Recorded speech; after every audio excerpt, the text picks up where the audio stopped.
The Haunting of Black Hoof Hill, the true story of the demonic horse. Chapter 1. The mysterious creature in the mist. In the quiet village of Briarwood, nestled deep in the English countryside, strange tales had long haunted the locals. For centuries, stories passed from generation to generation warned of an evil presence that lurked on the outskirts, near a place known as Black Hoof Hill. The legends spoke of a terrifying horse, a monstrous creature with fiery eyes and a mane as black as midnight. Some said it was a demon, others a cursed spirit, but everyone agreed on one thing: anyone who saw it was never the same again. One evening, just as the fog began to creep through the trees, a young stable boy named Thomas found himself alone on the edge of the village. His father had sent him to fetch water from the nearby brook, but Thomas couldn't shake the unsettling feeling that he was being watched. The woods were quiet, too quiet, and the mist seemed to swirl unnaturally, as though it were alive. As he walked back toward the village, a distant sound caught his attention. It was faint at first. A slow, deliberate clopping of hooves on the damp ground. Thomas turned, peering into the fog. A dark figure slowly emerged from the mist, and his heart froze. It was a horse, but unlike any he had ever seen before. The animal stood taller than any normal steed, its coat shimmering in the dim light, blacker than the night itself. Its eyes, glowing an eerie red, seemed to pierce straight into Thomas's soul. For a moment he couldn't move, rooted to the spot by the sheer terror of what he was seeing. Then the horse snorted, releasing a cloud of steam from its nostrils. Without warning, it let out a bone-chilling screech, more like a banshee than any animal, and charged toward him. Thomas dropped the bucket and ran, his heart pounding in his chest. As he stumbled through the mist, he could feel the creature's hot breath on his neck, the thundering hooves growing closer with every step. Just as he was certain the demonic horse would trample him, the sound stopped. When he turned around, there was nothing but silence and the empty road behind him. Breathless and shaken, Thomas stumbled back into the village, but no one believed him. The elders dismissed his story as the overactive imagination of a frightened boy. However, Thomas knew what he had seen, and deep down, the villagers did too. The black horse of Black Hoof Hill was real. Chapter 2. Whispers of the Past. Over the following days, the village of Briarwood buzzed with hushed conversations. Old legends were revisited, and Thomas's tale reignited fears long buried. He wasn't the first to see the demonic horse, and he wouldn't be the last. The villagers, especially the older ones, remembered the eerie disappearances and strange deaths that had occurred over the centuries.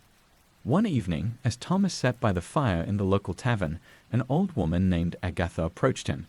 She had lived in Briarwood her whole life and claimed to know more about the black horse than anyone. With her voice barely above a whisper, she began to tell Thomas the dark truth.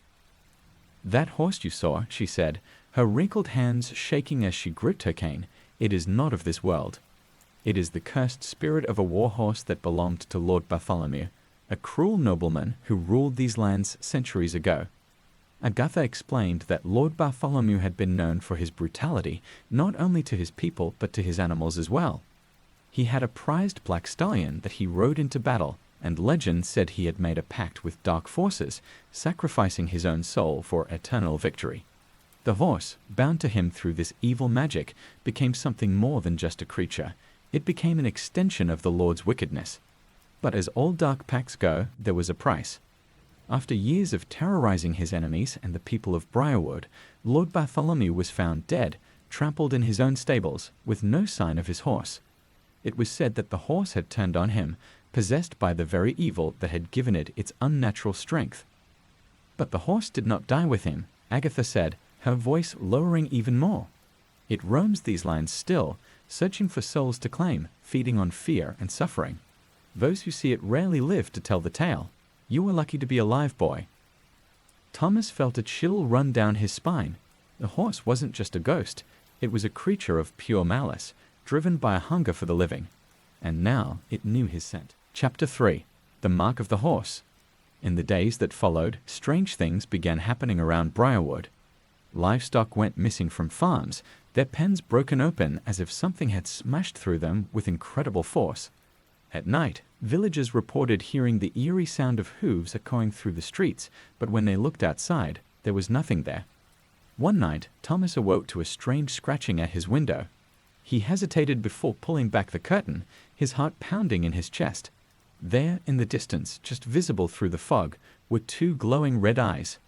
They stared at him, unblinking, and then vanished into the darkness. The next morning, Thomas found something even more disturbing. Hoof prints burned into the ground outside his window, as if the earth itself had been scorched. The prints led away from the house, disappearing into the woods. The village was now gripped by fear, and Thomas realized he had been marked. The horse wasn't just a passing terror, it was hunting him. Desperate for answers, Thomas sought out the village priest, Father Samuel, who had once dabbled in the study of dark magic and ancient lore. The horse is a creature bound by a curse, Father Samuel told him gravely. It cannot be killed by normal means. But there is one way to stop it. You must find the place where Lord Bartholomew made his pact and destroy the symbol of his dark power. Thomas knew where he had to go, Black Hoof Hill. Chapter 4. The Descent into Darkness. Armed with a lantern and Father Samuel's blessing, Thomas ventured to Black Hoof Hill, the heart of the creature's power. The mist clung to him as he climbed the steep path, the air growing colder with each step. The wind howled through the trees, carrying with it the faint sound of hoofbeats. At the top of the hill, Thomas found the remains of an old altar overgrown with vines and moss. In the center of the stone slab was a strange, glowing mark, a hoofprint, burned deep into the rock. This was the place where Lord Bartholomew had made his pact with the dark forces, and it was here that the horse's curse was strongest. As Thomas approached, the ground trembled. The fog thickened, and from the shadows, the demonic horse emerged once more. Its eyes blazed with fury, its mane wild and untamed. The creature snorted, pawing at the ground, ready to charge. Thomas knew he had only moments. He raised the hammer Father Samuel had given him and brought it down onto the altar with all his strength. The stone cracked, and a deafening scream filled the air, the horse's scream, filled with rage and agony. The creature reared back, and as the altar shattered, it dissolved into the mist, its fiery eyes fading into darkness. Chapter 6. The Return of the Horse. Years passed since Thomas shattered the cursed altar atop Black Hoof Hill, and the village of Briarwood returned to its peaceful life. The fog no longer crept so thickly, and no one reported seeing the fiery-eyed horse again. Thomas grew older, though the memory of that fateful night never left him. Every so often, when the winds blew strong or the mist rolled in, he would find himself looking toward the hill, half expecting to see the creature emerging from the shadows once more. But nothing happened for many years. One cold autumn evening, long after Thomas had married and had children of his own, a strange visitor arrived in Briarwood. The man was a traveler with dark eyes and a hooded cloak that covered most of his face. He carried with him a map and an old tattered journal. He spoke to no one except for a brief conversation with the innkeeper, asking about Black Hoof Hill. Thomas, now a middle-aged man, overheard the conversation while sitting by the fire in the village tavern. The mention of the hill sent a familiar shiver down his spine. Why would anyone want to go there? Later that night, curiosity got the better of him, and he approached the stranger. The man introduced himself as Elias, a scholar who had been traveling across the country, studying ancient legends and supernatural occurrences.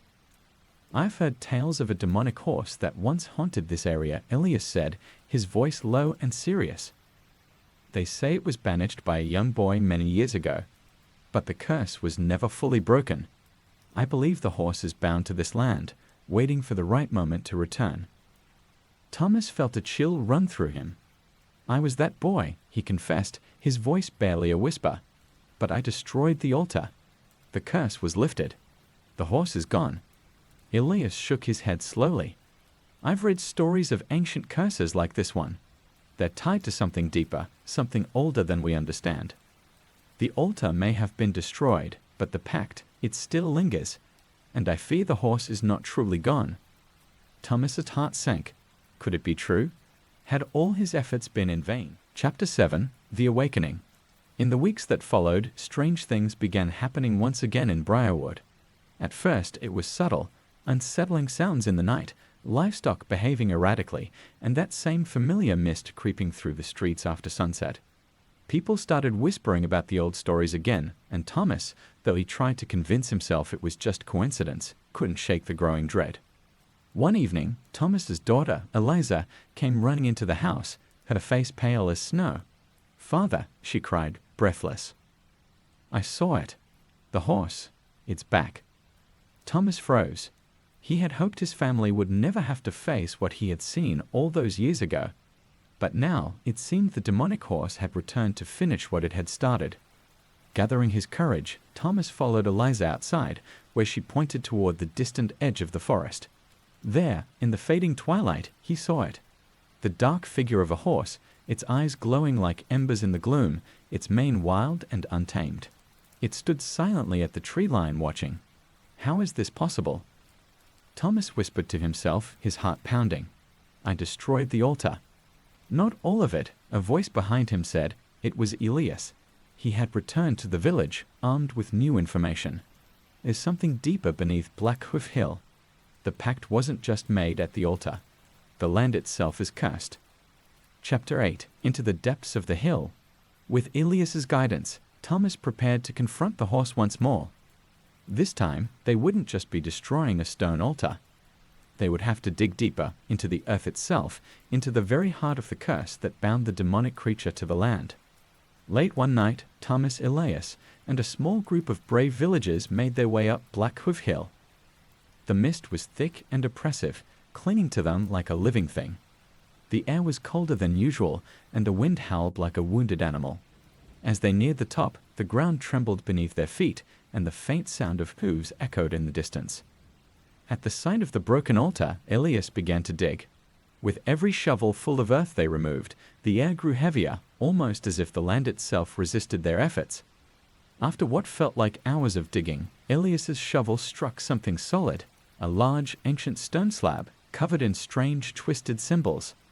"This is it," Elias said, wiping sweat from his brow. "The true source of the curse." Suddenly, the ground rumbled violently, and the demonic horse appeared at the edge of the clearing. It stood there, its fiery eyes fixed on Thomas. Its presence was overwhelming, its body larger and more terrifying than Thomas remembered. The horse snorted, pawing the ground, preparing to charge. "Quick," Elias shouted, "we have to destroy the slab." As the horse charged toward them, the group worked frantically to break the stone. Just as the creature was about to reach them, Thomas brought his hammer down onto the slab with all his strength. The stone cracked, releasing a blinding light that surged upward, enveloping the horse in its glow.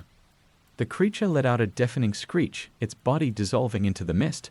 The light expanded, filling the entire hilltop, and then, just as quickly as it appeared, it vanished. The ground stopped shaking. The mist cleared, and the horse was gone. Chapter 9. The Final Resting Place. With the destruction of the ancient slab, the curse was finally broken. Thomas could feel it in the air. The oppressive weight that had hung over the village for centuries was lifted.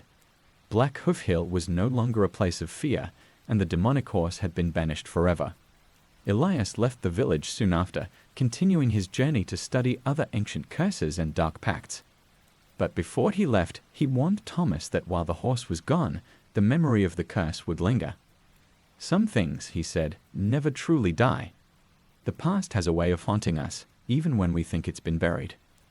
Thomas returned to his family, grateful that they would never have to face the terror he had lived through. The village of Briarwood slowly returned to normal, but every so often, when the wind howled and the fog rolled in thick, the villagers would still tell stories of the black horse of Black Hoof Hill. And though Thomas never saw the horse again, he couldn't help but wonder, was it truly gone? Or was it simply waiting for the right moment to return once more? Chapter 11. The Night of the Blood Moon. Many years after the events that freed Briarwood from the terror of the demonic horse, the village had nearly forgotten the horrors of Black Hoof Hill. The legend had become little more than an old tale to tell around campfires, a spooky story to send shivers down the spines of children. But some legends refused to stay buried for long. On the night of the blood moon, an event that came once every generation, something strange began to happen. The moon, large and crimson in the sky, cast an eerie glow over the village, bathing the world in an otherworldly light. The air felt heavy, and an unsettling stillness descended on Briarwood. That night, Thomas's granddaughter, Lily, stood alone at the edge of the forest, gazing up at the blood-red moon. She had heard the stories of her grandfather's battle with the demonic horse, but like most young people, she thought it was nothing more than a scary bedtime story. As she watched the moonrise, a cold breeze swept through the trees, carrying with it a distant sound, a rhythmic, echoing thud. Hoofbeats. At first, Lily brushed it off as her imagination, but the sound grew louder, closer, until it became impossible to ignore. Slowly, a familiar, creeping mist began to roll in from the forest, covering the ground like a ghostly blanket. And from that mist emerged a shadow, tall, dark, and unmistakable. The horse had returned. Its eyes burned with a hellish fire, its mane wild and crackling with an unnatural energy. Unlike the stories she had heard, this was no ordinary horse.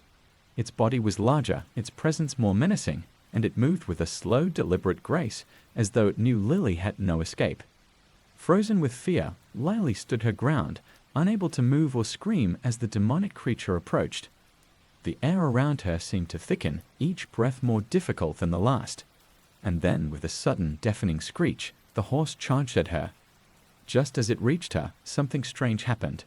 The horse stopped, its fiery eyes locking onto hers, but it did not attack. Instead, it snorted, sending a cloud of mist from its nostrils, and turned away, galloping into the forest. It vanished into the shadows, leaving only the echo of its hooves and the thick mist behind. Lily stumbled back to the village, her heart pounding in her chest. She had seen it, the same creature her grandfather had fought all those years ago. And somehow she knew the horse had come for her. Chapter 12. A Dark Inheritance. The next day, Lily sought out the village elder, a woman named Margaret, who had known Thomas in his final years. Margaret was the only one who truly believed the legend, and when Lily told her about the encounter, Margaret's face grew pale. "It's begun again," Margaret whispered, her voice trembling. "The blood moon has awakened the curse. The horse was never fully destroyed. Its spirit has been waiting for this night, waiting for a new target." "But why me?" Lily asked, fear creeping into her voice. "Because you carry the blood of the one who defeated it," Margaret replied. "Your grandfather's victory over the horse was never complete. The pact that bound it to Black Hoof Hill still lingers, and now it seeks revenge." Lily felt a cold dread settle over her. She had never wanted any part of the old stories, but now it seemed the curse had found her, and there was no escaping it. Margaret gave her a warning. "The horse won't stop until it has claimed what it's owed. But there may be a way to end it, once and for all." Margaret told Lily of an ancient ritual, older even than the curse itself. If performed correctly, it could sever the bond between the horse and the land forever. But it was dangerous, and it would require her to face the creature head-on at the very place where the curse began, Black Hoof Hill. Chapter 13. The Ritual of Severance. Armed with the knowledge of the ritual, Lily knew she had no choice but to confront the horse before it could come for her again. She gathered what little courage she had and returned to Black Hoof Hill under the cover of night, with the blood moon still glowing ominously in the sky. Margaret had given her a small satchel containing ancient herbs and a dagger, both of which would be crucial for the ritual. The air was thick with mist as Lily climbed the hill, her lantern barely cutting through the fog. The higher she climbed, the louder the sound of distant hoofbeats became. At the top of the hill, the shattered remains of the ancient altar lay beneath the tangled roots of trees. The sight of it sent a shiver down her spine. This was where her grandfather had faced the horse, and now it was her turn. She set the herbs in a circle around the altar and began the ritual, chanting the ancient words Margaret had taught her. The wind howled through the trees, and the ground began to tremble. The air grew colder, and from the mist, the horse appeared once more. It stood at the edge of the clearing, watching her, its eyes glowing brighter than ever. Lily's heart pounded in her chest as she raised the dagger and recited the final words of the ritual. But something was wrong. The horse began to move, slowly at first, then faster, charging toward her with terrifying speed. Lily hesitated, fear gripping her tightly, but she knew this was her only chance. Just as the horse was upon her, she plunged the dagger into the ground at the center of the altar. A blinding light exploded from the earth, and the horse reared back, letting out a terrible scream that echoed through the night. The light grew brighter, enveloping both Lily and the horse. The creature thrashed wildly, but the ritual's power held it in place, its form dissolving into the mist. For a brief moment, Lily felt as though she was floating, suspended in a world between life and death. And then, everything went silent. The mist cleared. The horse was gone. Chapter 14. The End of the Curse. When Lily awoke, the blood moon had faded, replaced by the soft light of dawn. She lay at the top of Black Hoof Hill, surrounded by the shattered remains of the altar, but the air felt different now, lighter, as though a great weight had been lifted from the land. Slowly, she rose to her feet, her body aching but alive. The demonic horse was gone. The ritual had worked. Lily returned to the village, where Margaret greeted her with a knowing smile. "It's over," the elder said softly. "The curse has finally been broken." And it was true. From that day on, the mist that had haunted Briarwood for so long never returned.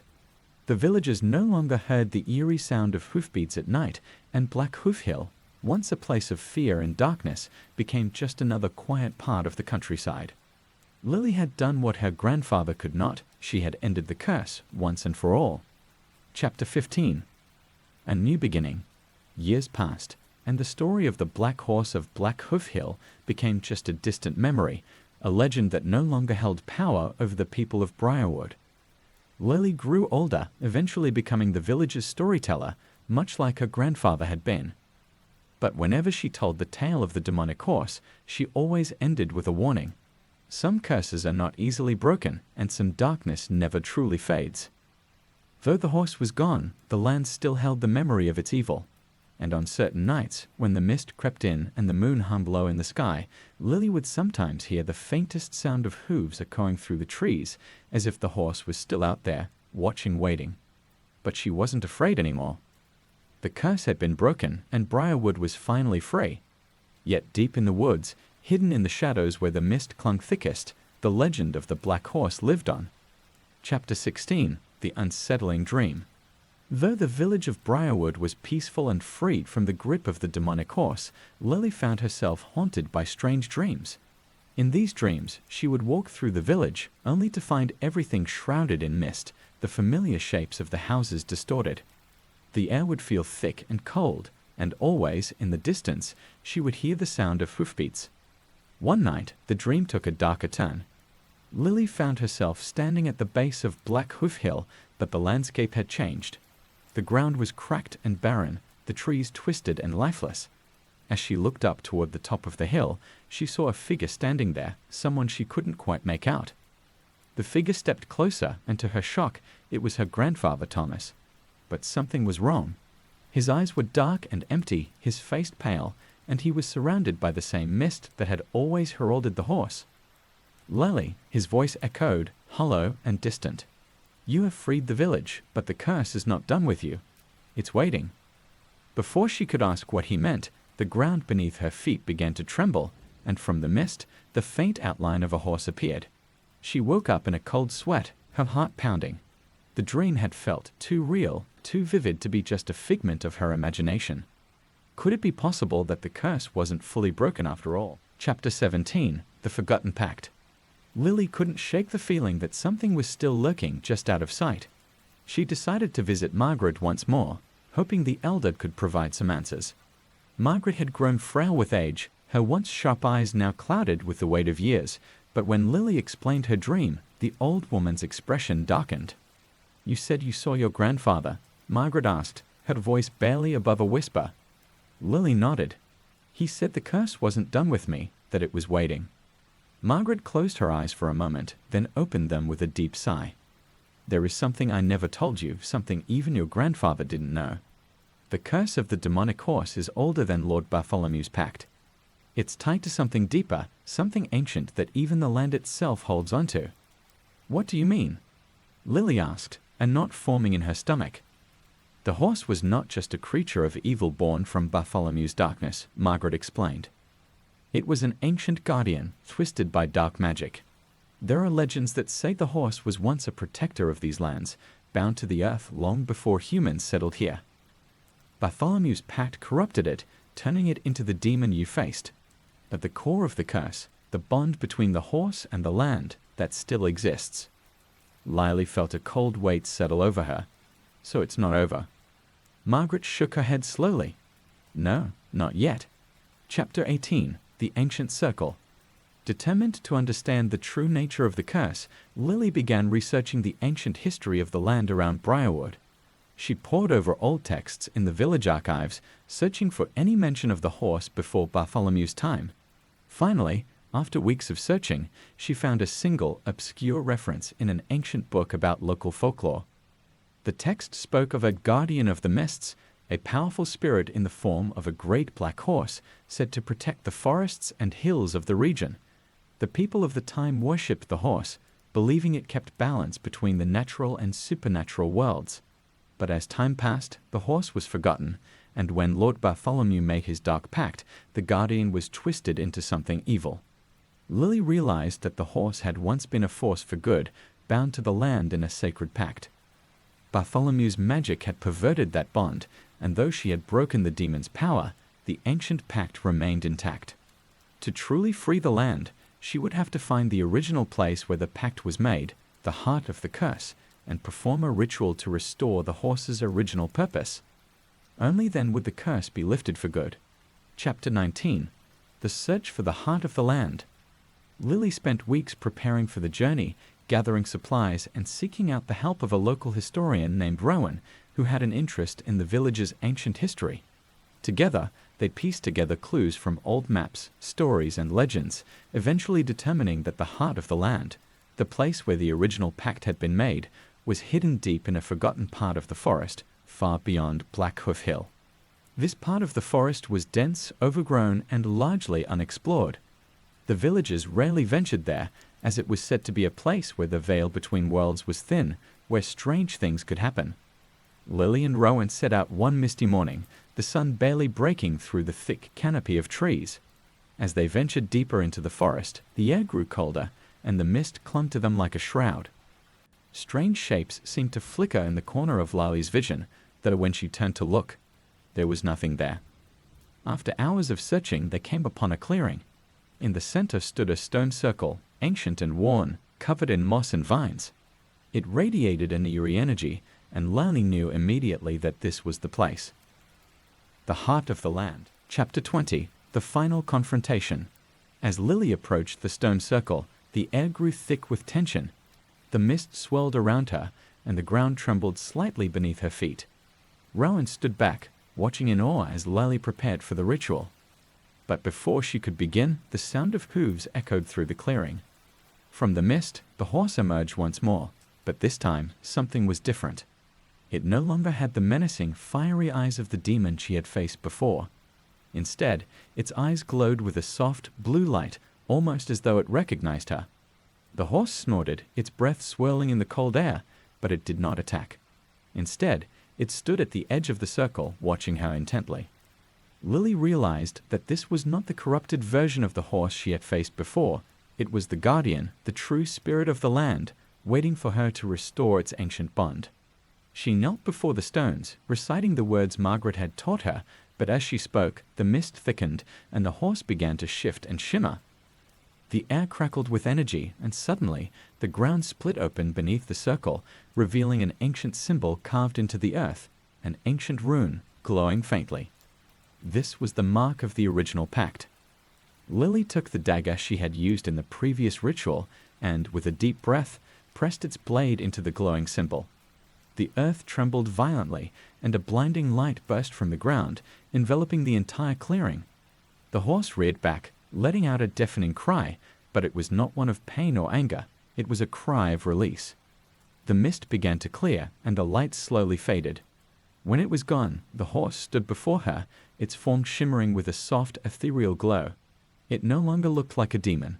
It was restored, a majestic creature of the land, its eyes now calm and peaceful. The curse had been lifted. The bond between the horse and the land was restored. Chapter 21. The New Guardian. When Lily returned to Briarwood, the village seemed lighter. The mist that had haunted the land for centuries was gone, replaced by a peaceful stillness. The villagers felt the change too, though many couldn't explain it. They simply knew that something dark had been lifted from their home. Lily stood at the edge of the forest, looking toward Black Hoof Hill. She no longer felt fear when she looked at the hill, only a deep connection to the land. The horse, once a symbol of terror, was now the guardian it had been meant to be. And while the villagers would tell the story of the demonic horse for generations to come, Lally knew the truth. The horse was not a creature of evil, but a protector. And as long as the bond remained, the land would be safe. The legend of the Black Horse would live on, but now it was a story of redemption, not fear. Lily turned and walked back to the village, her heart finally at peace, knowing that the curse was truly, finally broken. But deep in the forest, where the ancient stones stood silently, the guardian horse watched over the land, waiting, as it had for centuries, to protect its home from the darkness that might one day return. Chapter 22. The Whispering Wind. Months had passed since Lily restored the bond between the land and the ancient horse, and the village of Briarwood was finally free from the curse. The villagers went about their lives, unaware of the delicate balance Lily had preserved. The mist no longer lingered in the mornings, and the eerie feeling that once clung to the woods had lifted. Life was peaceful. But Lily still felt a connection to the guardian horse. On quiet nights, when the wind whispered through the trees, she could almost hear the soft sound of distant hooves. It wasn't a sound that frightened her anymore, but rather a reminder that the bond she had reforged was alive, that the spirit of the land still watched over them. One evening, as the sun dipped below the horizon and a cool breeze swept through the village, Lily stood outside her cottage, staring up at Black Hoof Hill. The hill, which once seemed so menacing, now appeared calm, almost inviting. As she stood there, lost in thought, the wind shifted, and she heard something faint, like a voice carried on the breeze. It was a whisper, soft and indistinct, but unmistakable. "Come." Lily's heart raced, though she wasn't sure why. The voice didn't feel threatening, but it was strange, and it seemed to call her with a sense of urgency. She glanced around, half expecting to see someone nearby, but the village was quiet. Everyone was inside, warming themselves by the fire. The whisper came again, more insistent this time. "Come to the hill." Without thinking, Lily grabbed her cloak and began walking. She didn't know why, but something deep inside urged her to follow the voice, to return to the place where the ancient bond had been restored. As she walked through the village and toward the forest, the wind seemed to guide her, gently pushing her in the direction of Black Hoof Hill. The closer she got, the more vivid the whispers became, though she couldn't make out the words. It was as if the land itself was calling her. Chapter 23. The Hidden Portal. When Lily reached the base of Black Hoof Hill, the wind grew stronger, swirling around her like a living thing. She hesitated for a moment, staring up at the familiar path that led to the stone circle. Everything was still, save for the wind, which seemed to whisper secrets that she couldn't quite grasp. Taking a deep breath, she began her ascent. As she climbed, memories of her previous encounters with the horse flooded her mind, the terrifying sight of the demonic creature, the rituals, the crack of the earth as the curse was lifted. But this time, the hill felt different. There was no fear, no sense of dread, only a strange energy in the air, as if something ancient and powerful was watching her. When she reached the top of the hill, the stone circle stood before her, bathed in the soft glow of the moon. The clearing was quiet, but the air buzzed with an energy Lily couldn't explain. She approached the stones, her heart pounding, unsure of what she would find. Then the wind shifted again, and one of the stones began to glow faintly. Lily stepped closer, and as she did, the ground beneath her feet began to tremble, just slightly, like the earth itself was awakening. She reached out to touch the glowing stone, and the moment her fingers made contact, a wave of energy surged through her body. The stone cracked, revealing a faint light from within. She gasped and stepped back as the stone slowly split open, revealing a hidden passage beneath the earth. The whispers became clearer now, echoing from the depths of the passage. "Come, it's time." Lily hesitated, fear and curiosity warring within her. But the pull was too strong to resist. She knew, somehow, that this was why she had been called here. The bond between the horse and the land wasn't just a magical connection, it was a portal to something deeper, something ancient that had long been forgotten. Gathering her courage, she stepped into the passage. Chapter 24. The Heart of the Land. The passage was narrow and dark, the walls lined with rough stone.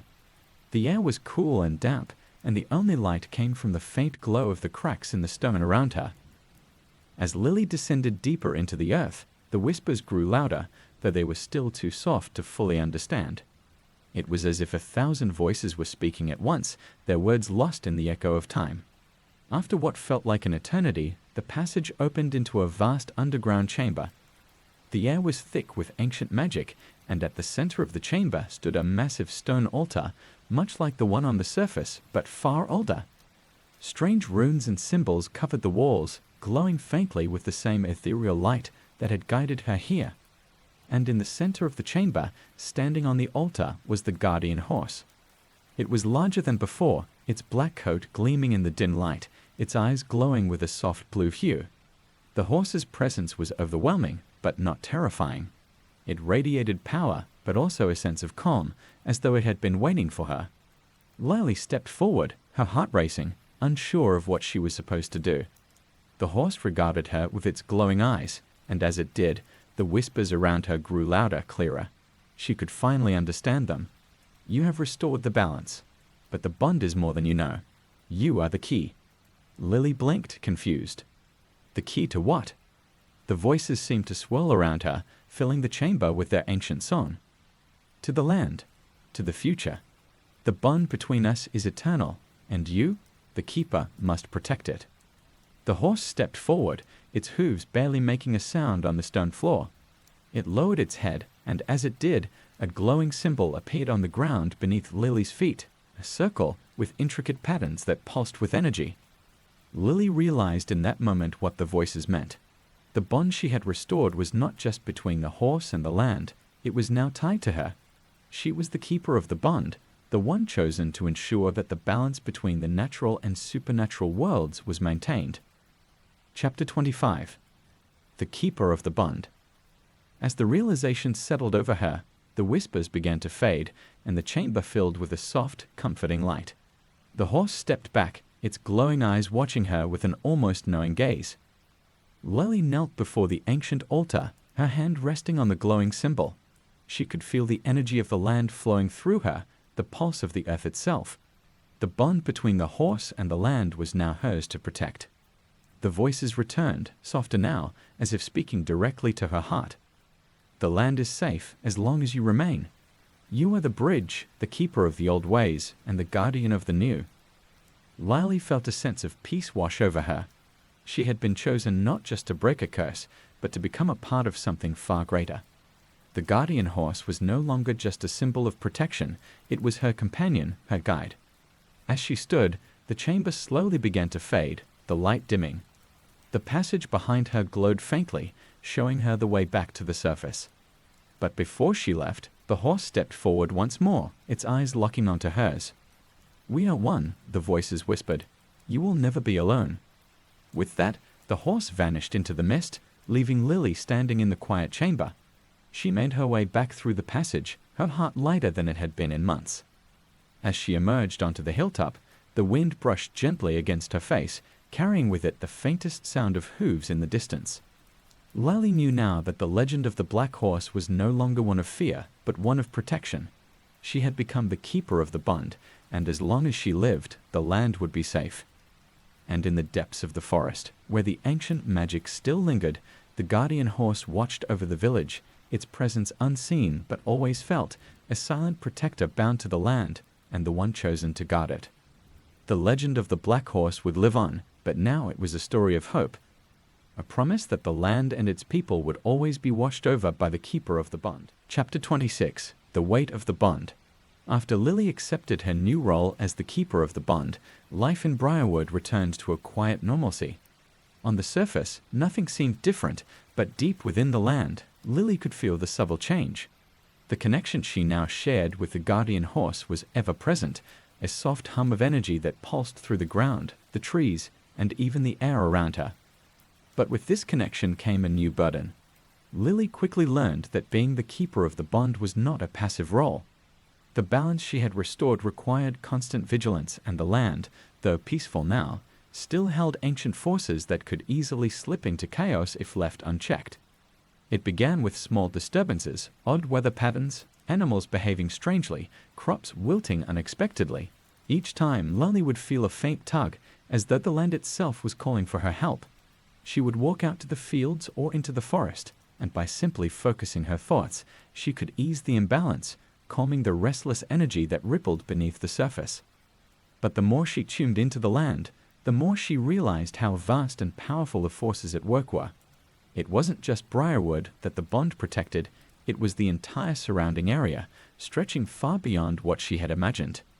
The ancient magic that tied the guardian horse to the land was old, far older than the village itself, and with it came a responsibility that weighed heavily on Lily's shoulders. Chapter 27. The Darkening Forest.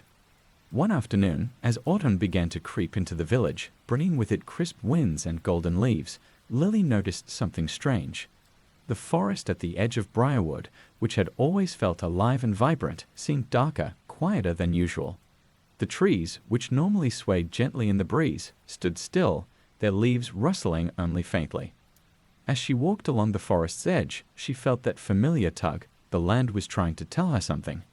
Deciding to investigate, Lily ventured deeper into the woods, following the quiet whispers of the bond. The further she went, the more uneasy she became. The air grew colder, and a strange mist began to form around her, reminiscent of the mist that had once heralded the presence of the demonic horse. She paused, her heart racing. This mist didn't feel like the natural fog that sometimes rolled in on cool evenings. It felt wrong. Suddenly, the whispering grew louder. It wasn't just the bond anymore. There was something else, something older and darker, stirring within the forest. Lily's pulse quickened as she moved cautiously forward. She came upon a small clearing where the trees seemed twisted, their trunks gnarled and blackened as though burned by some invisible fire. In the center of the clearing stood an old withered oak tree, its bark cracked and lifeless. And at the base of the tree was something she hadn't expected, a strange stone, much like the altar she had destroyed on Black Hoof Hill, but smaller and more weathered. It was covered in dark runes, similar to those she had seen in the underground chamber, though these glowed with a faint red light. The moment she stepped closer, the ground beneath her feet trembled. The mist thickened, and from the shadows, a dark figure began to emerge. Lily's breath caught in her throat. It was not the guardian horse she had come to know. It was something else, something ancient and corrupted. Chapter 28. The Awakening Shadow. The creature that emerged from the mist resembled the demonic horse she had faced before, but it was darker, its body shrouded in shadows. Its eyes glowed not with the soft blue light of the guardian, but with a fierce red, burning like embers. Its hooves left scorch marks on the ground as it moved, and its presence sent a wave of dread through Lily's entire body. This wasn't the guardian, it was something older, something that had been lying dormant, waiting for the balance to tip. The whispers in Lily's mind grew frantic, warning her to retreat, but she stood her ground, knowing that she couldn't let this new threat go unchecked. The bond between her and the land pulsed, urging her to act, but she felt unsure. This creature was far more powerful than anything she had faced before. The dark horse reared, letting out a screech that echoed through the trees, and charged toward her. Instinctively, Lily raised her hand, focusing all her energy on the bond, calling out to the guardian horse. She felt the land respond, the power of the ancient connection surging through her, and just as the creature was upon her, a blinding light erupted from the earth. The dark horse recoiled, shrieking in pain as the light enveloped the clearing. For a moment, the air was filled with an intense pressure, as though the very fabric of the forest was being torn apart. Then, as suddenly as it had appeared, the dark horse vanished, retreating into the mist. Lily collapsed to the ground, her heart pounding in her chest. The light faded, and the forest fell eerily silent. She had managed to drive the creature back, but she knew this wasn't over. Whatever that thing was, it had been awakened by something deep within the land, and now it was lurking, waiting for its next chance to strike. Chapter 29. The Forgotten Enemy. Lily returned to Briarwood, shaken but determined to find out what had caused this dark force to stir. She visited Margaret once more, hoping the elder might have answers about the creature she had faced. Margaret listened quietly as Lily described the encounter, her expression growing more serious with every word. When Lily finished, Margaret sighed deeply and leaned back in her chair, her old eyes filled with concern. "I feared this might happen," Margaret said softly. "You see, the bond you restored wasn't just between the guardian and the land. It was also a seal, one that kept an ancient evil locked away. That creature you saw wasn't just any spirit. It's part of a much older force, one that existed long before the Guardian. Lily's heart sank. What is it? It's known as the Shadow of the Forest, Margaret explained. An ancient entity tied to the darker side of the land's magic. Long ago, before the Guardian horse was bound to the land, the Shadow was a powerful spirit that thrived on chaos and destruction. The Guardian was created to keep it in check, to balance the forces of light and dark. But over time, the bond between the Guardian and the land weakened, and the Shadow began to stir. Then why didn't it awaken before? Lily asked, dread filling her voice. Because the bond wasn't fully restored until you came, Margaret said. When you reforged the connection between the Guardian and the land, you also strengthened the seal that held the Shadow at bay. But now that it has sensed the balance shifting, it's growing stronger, testing the limits of that seal. Lily felt the weight of Margaret's words settle over her. The bond she had thought was a blessing was also a double-edged sword.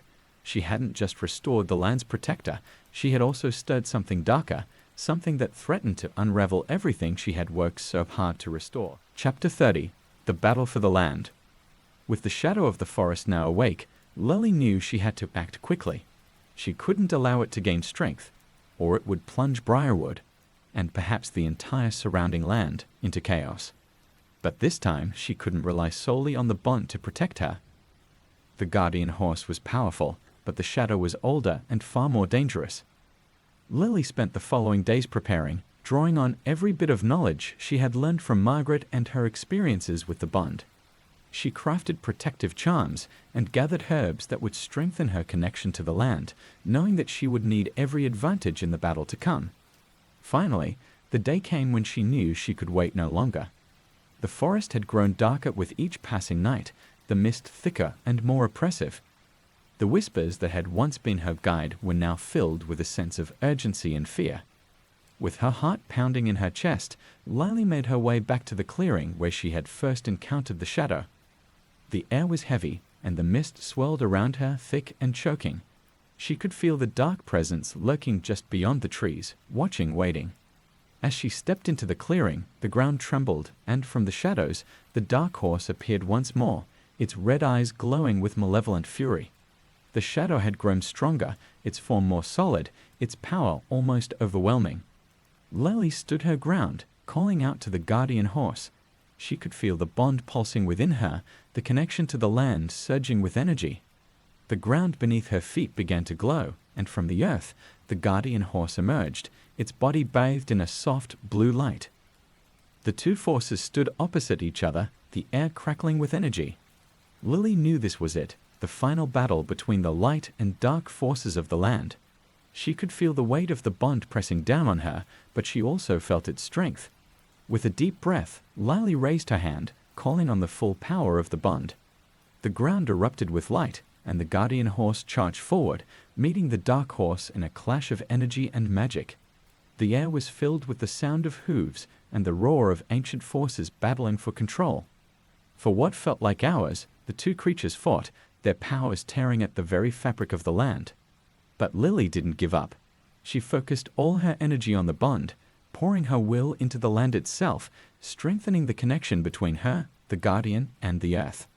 Finally, with a blinding flash of light, the Guardian horse reared up, its power surging through the ground, and the Shadow let out a final agonized scream before dissolving into the mist.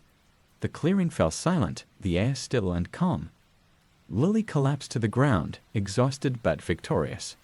The Shadow had been defeated, and the land was safe once more. Chapter 31. The Eternal Keeper. In the days that followed, Briarwood returned to its peaceful existence, unaware of the battle that had taken place deep within the forest. The bond between the Guardian and the land was stronger than ever, and Lily felt a deep sense of peace settle over her. But she also knew that her role as the keeper of the bond was not over. The land would always need protection, and as long as the bond existed, there would always be forces seeking to upset the balance. Lily had accepted this, knowing that she was part of something far greater than herself. She often visited the forest, feeling the presence of the Guardian horse as it watched over the land, its power a silent force that kept the darkness at bay. Though the shadow had been defeated, the balance between light and dark was fragile, and Lily understood that she would need to remain vigilant. But she wasn't afraid anymore. The bond between her and the land, between her and the guardian horse, was unbreakable. Together, they would protect the land, ensuring that Briarwood and the surrounding forests remained a place of peace and harmony.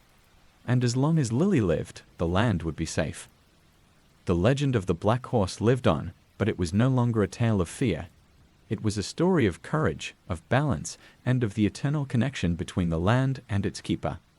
And in the quiet moments, when the wind whispered through the trees and the mist rolled gently over the hills, Lily would smile, knowing that she would never be alone. Chapter 32. The Forgotten Warning. For years after her victory over the shadow, Lily had settled into her role as the keeper of the bond. She had grown more attuned to the land, understanding the smallest shifts in energy, the whispers of the trees, and the soft thrum of the earth beneath her feet. Life in Briarwood continued peacefully, and the villagers, unaware of the battle Lily had fought, prospered. But one night, as the full moon rose high in the sky, Lily had a dream. She was back in the underground chamber where she had first encountered the guardian horse. The chamber was dark, but the glowing runes on the walls pulsed faintly, casting an eerie light over the stone altar. As she stood there, the whispers began again, soft at first but growing louder with each passing moment. "Beware the unseen," the voices murmured. "Beware the forgotten." Lily turned, her heart racing, but there was no one in the chamber with her, only shadows. Not all was vanquished. Not all is as it seems. The whispers grew frantic, and suddenly the ground beneath her feet began to crack, splitting open to reveal a dark chasm.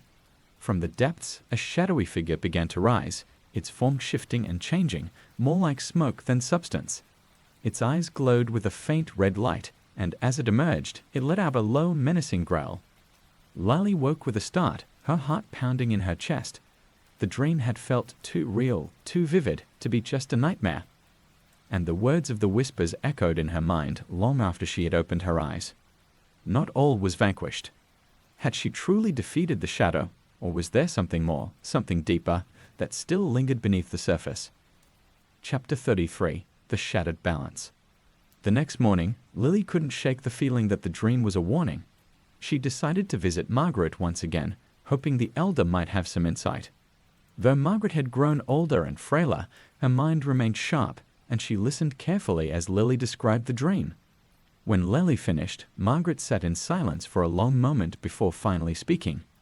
"The shadow you defeated was only one part of the darkness that haunts this land," Margaret said slowly. "The balance between light and dark is delicate, but it's also layered. There are forces older than even the guardian horse, forces that lie beneath the surface, hidden and forgotten." Lily's heart sank. "What do you mean?" "I thought I restored the balance." "You did," Margaret assured her. "But the land has many layers. The bond you protect is strong, but there are old wounds, wounds that have never fully healed. The shadow was part of a much larger force, one that thrives on the cracks in the balance." Lily frowned, trying to understand. "So, there's more?" Margaret nodded, her eyes filled with concern.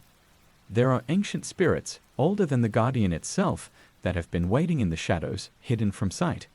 You may have driven them back, but they are not gone. They feed on the forgotten, on the wounds left behind. And now, with the bond restored, they may seek to rise again." A chill ran down Lily's spine. The dream had been more than a warning. It was a glimpse of what was to come. Chapter 34. The Ancient Guardians. Determined to understand what she was truly up against, Lily delved deeper into the history of Briarwood, searching for any mention of these ancient spirits that Margaret had spoken of. She combed through old texts, many of which had been forgotten over the centuries, and found references to an even older legend, one that predated the guardian horse. The texts spoke of ancient beings known as the Keepers of the Abyss, dark spirits that once roamed the land before it was tamed by humans. These spirits were said to have fed on chaos and despair, thriving in the unformed wilderness. When the first settlers arrived, they sought to bring order to the land, and in doing so, they created the guardian horse, binding it to the earth to protect against the chaos of the keepers. But the bond between the guardian and the land had weakened over time, and the keepers, though driven into hiding, had never been fully destroyed. They lingered in the dark places of the world, waiting for the right moment to rise again. Lily realized with growing horror that the shadow she had faced was only one of these ancient keepers, and now that the bond had been reforged, the others were stirring. Chapter 35. A New Threat. It didn't take long for the signs to appear. Strange occurrences began happening in Briarwood once again. The air grew colder, and dark clouds gathered over the village, casting an unnatural shadow over the land. Animals began behaving erratically, refusing to enter certain parts of the forest, and the trees themselves seemed to whisper in the night. One evening, as Lily walked through the village, she noticed something disturbing. The old well in the village square, long dried up, had started to fill with dark, murky water. The water seemed to ripple on its own, even though there was no wind. As she approached, the air grew colder, and a sense of dread washed over her. She leaned closer to the well, and for a moment, she thought she saw something moving in the water like a shadow just beneath the surface. She stepped back quickly, her heart racing. It was then that she heard it, a low, guttural growl, deep and resonant, echoing from the depths of the well. The sound sent a shiver down her spine. Lily knew what it meant. The keepers were awakening. Chapter 36. The Council of Elders. Realizing that she couldn't face this new threat alone, Lily gathered the village elders, including Margaret, to form a council. Though most of the villagers were unaware of the ancient forces at play, the elders knew enough of the old legends to understand the gravity of the situation. "We must act quickly," Lily urged, her voice steady but filled with urgency. "The keepers are stirring, and if we don't find a way to stop them, they will tear this land apart.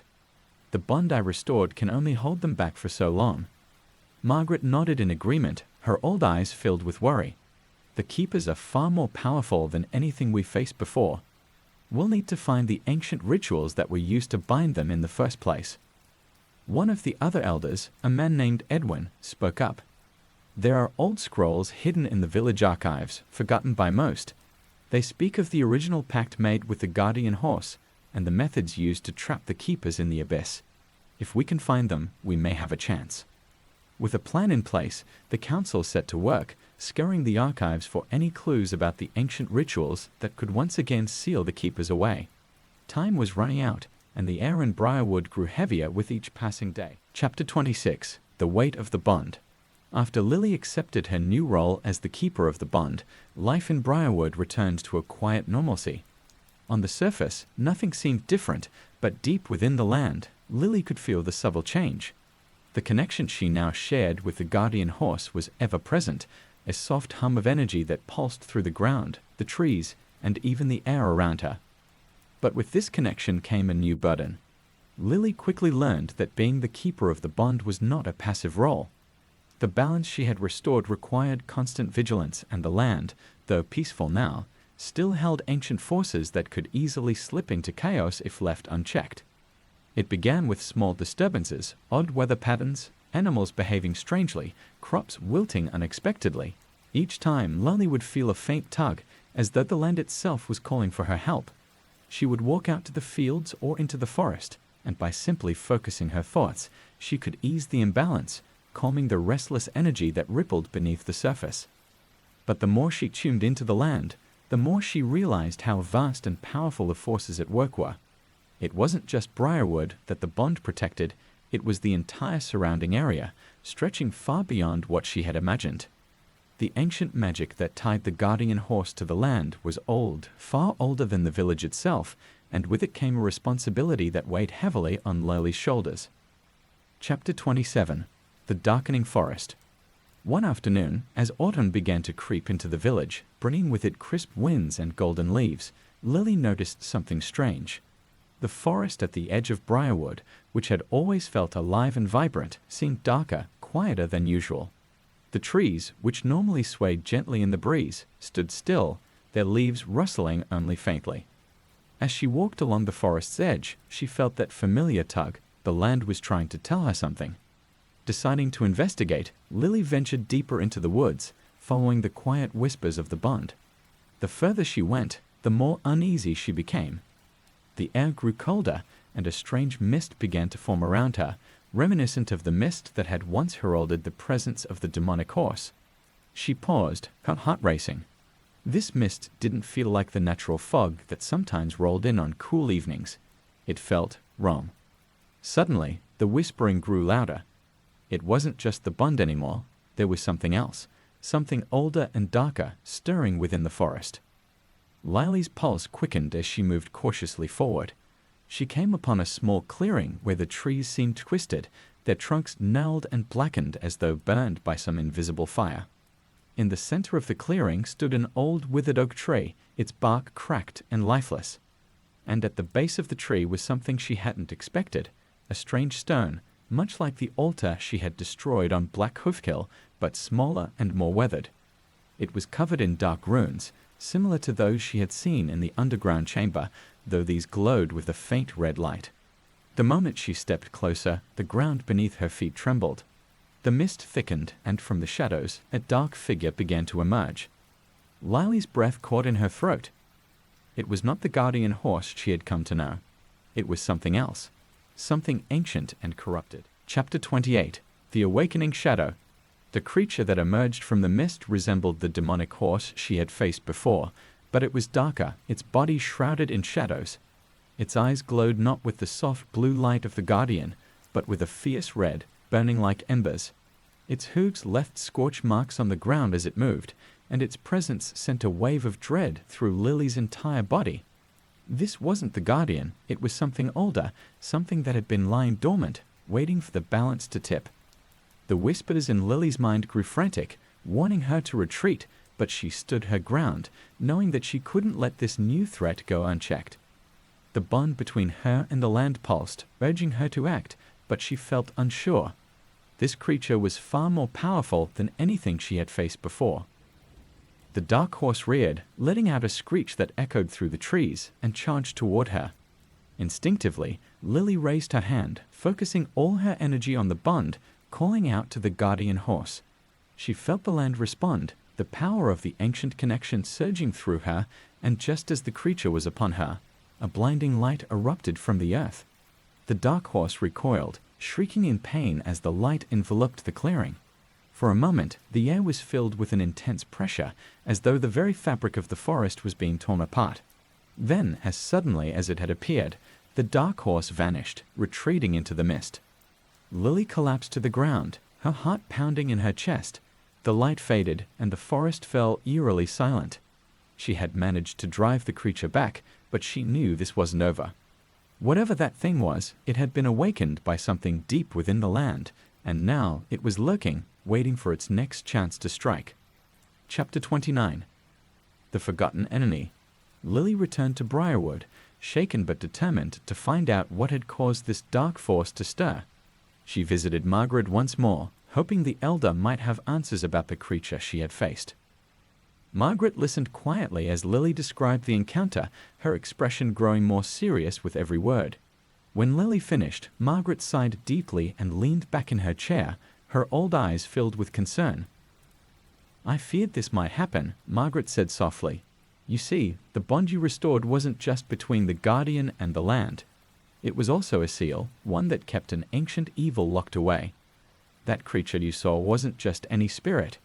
It's part of a much older force, one that existed long before the guardian." Lily's heart sank. "What is it?" "It's known as the Shadow of the Forest," Margaret explained. "An ancient entity tied to the darker side of the land's magic. Long ago, before the guardian horse was bound to the land, the Shadow was a powerful spirit that thrived on chaos and destruction. The guardian was created to keep it in check, to balance the forces of light and dark. But over time, the bond between the guardian and the land weakened, and the Shadow began to stir." "Then why didn't it awaken before?" Lily asked, dread filling her voice. "Because the bond wasn't fully restored until you came," Margaret said. "When you reforged the connection between the guardian and the land, you also strengthened the seal that held the Shadow at bay. But now that it has sensed the balance shifting, it's growing stronger, testing the limits of that seal." Lily felt the weight of Margaret's words settle over her. The bond she had thought was a blessing was also a double-edged sword. She hadn't just restored the land's protector, she had also stirred something darker, something that threatened to unravel everything she had worked so hard to restore.